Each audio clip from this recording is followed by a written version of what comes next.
Yorana Lefennois. Aujourd'hui, nous recevons Elodie Chouraki de chez Quasi, qui va nous parler de la qualité de vie au travail. Yorana, Elodie. Yorana. Elodie, qui es-tu? Alors, je suis Elodie Chouraki, je suis assistante sociale du travail et aussi évaluatrice des structures médico-sociales. Et donc aujourd'hui, je vais expliquer mon activité au sein de Quasi, qui est un conseil action sociale en interentreprise. Oula, c'est des mots bien compliqués tout ça. Alors, quel est ton parcours professionnel? Alors moi, je suis assistante sociale à la base.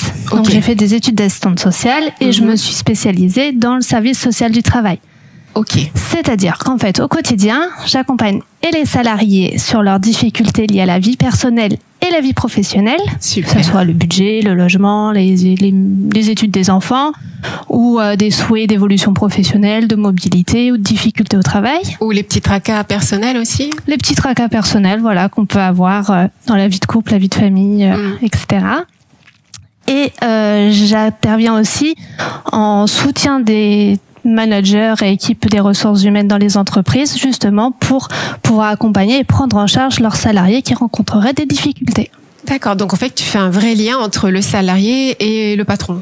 C'est ça, en fait c'est vraiment faire le lien entre le salarié, ce qu'il rencontre comme difficultés, personnelles ou professionnelles, les dispositifs et ce qui existe en interne au sein des entreprises, et même avec les partenaires extérieurs, puisque sur tout un tas de sujets, effectivement, on a besoin des associations, on a besoin de la DSFE, on a besoin de la CPS. Donc c'est effectivement mettre en lien tout le monde avec l'objectif principal que le salarié se sente mieux au travail, dans sa vie personnelle et qu'il soit du coup plus efficace au travail. Au travail, c'est ça. Et quelle est ton activité? Alors mon activité, ça consiste effectivement, dans la majorité des cas, c'est les entreprises qui font appel à moi. Toi. Tout à fait, pour passer une convention avec moi, effectivement, pour venir faire des permanences au sein des entreprises ou aussi être disponible par téléphone, par mail, etc. Donc, mon activité au quotidien, effectivement, c'est de recevoir les salariés à leur demande, faire travailler sur l'évolution de leur situation, mais également de faire des points quand c'est possible, dans le respect du secret professionnel, parce que comme toutes les assistantes sociales, je suis soumise au secret professionnel, de refaire des liens, avec tous nos partenaires autour. D'accord. Donc après, je me déplace, C'est super intéressant. Et donc, tu fais ça sur Tahiti, c'est ça? Alors, je fais ça sur Tahiti, mais pas seulement. Je me déplace du coup beaucoup à Bora, où j'ai plusieurs entreprises. J'interviens aussi pour un gros groupe qui a des salariés aussi bien à Nouméa qu'à Wallis-et-Futuna. C'est génial, tu voyages en même temps. Je voyage en même temps. Depuis combien de temps existe Quasi? Et Quasi, peux-tu nous expliquer la signification? Alors, Quasi, du coup, ça existe depuis 2 ans, mais on a vraiment une activité depuis 1 an et demi. On a commencé en août 2023.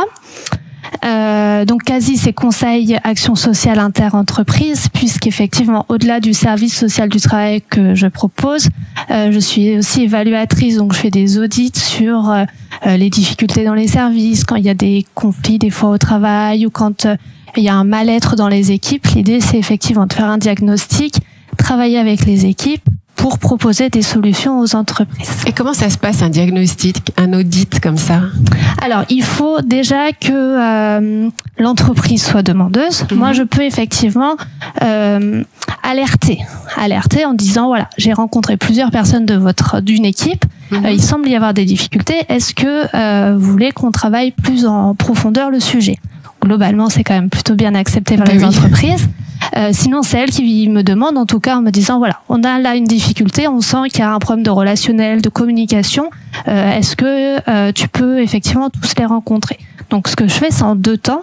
La première partie, je rencontre tous les salariés individuellement, pour qu'ils puissent effectivement exprimer ce qu'ils ressentent, comment ils vivent les choses et qu'est-ce qui fait blocage au sein de l'équipe. C'est un entretien qui dure combien de temps à peu près? 1 heure.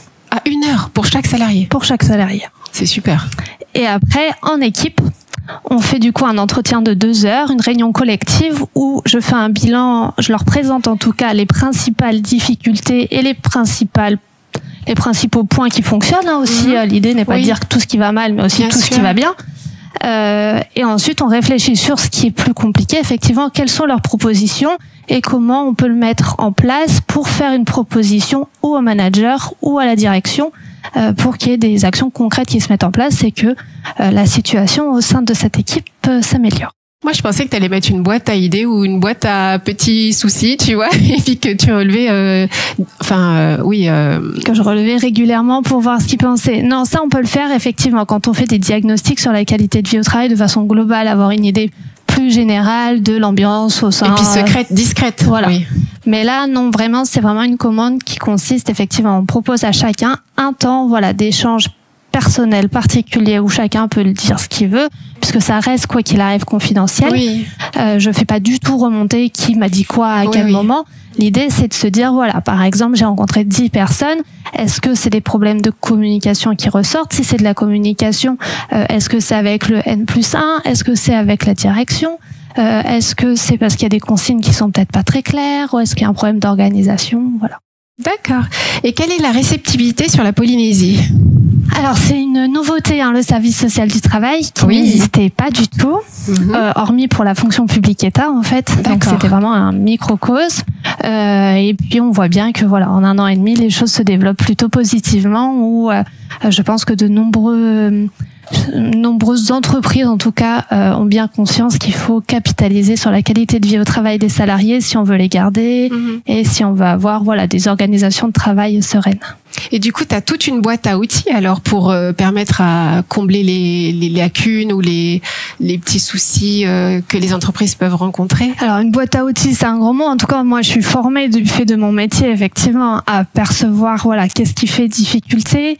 Quels sont les potentiels aussi des gens, parce qu'en fait sans les gens je peux rien faire. C'est eux qui vont mettre en place tout un tas d'actions pour que leur situation s'améliore. Donc c'est vraiment certains leur redonner confiance en eux, quand on a une femme qui est victime de violences conjugales par exemple, ou qui a de la souffrance très importante au travail suite à du harcèlement, c'est aussi redonner de la confiance à ces personnes pour qu'elles puissent derrière trouver des actions et trouver en interne elles-mêmes ce qu'elles vont pouvoir faire tout en étant accompagnées. Là, je les lâche pas tout au long du processus, mais et puis tu les aides à trouver des acteurs professionnels qui pourront les aider et les soulager. C'est ça. Donc effectivement, d'où l'intérêt de travailler en partenariat des fois avec la médecine du travail, les associations, les psychologues, la CPS, tous ces sujets-là. C'est génial. Est-ce que tu aurais quelque chose à rajouter? Je vous remercie en tout cas de ce petit temps d'échange. C'était avec un grand plaisir. Et puis j'invite les personnes qui seraient un petit peu curieuses ou qui voudraient en savoir un petit peu plus à me contacter. Et de toute façon, tu as un numéro, une page, quelque chose, un lien? Oui, j'ai un site internet, donc c'est www.casie.pf. Et vous pouvez aussi me joindre au 89 64 69 42. C'est mon numéro personnel direct. Merci beaucoup, Élodie. Merci pour ce que tu nous apportes. Merci à toi. À bientôt, Nana. Vous pouvez nous réécouter sur la chaîne YouTube et la page Facebook Hiti FM Tahiti. Et merci d'être avec nous sur Hiti FM.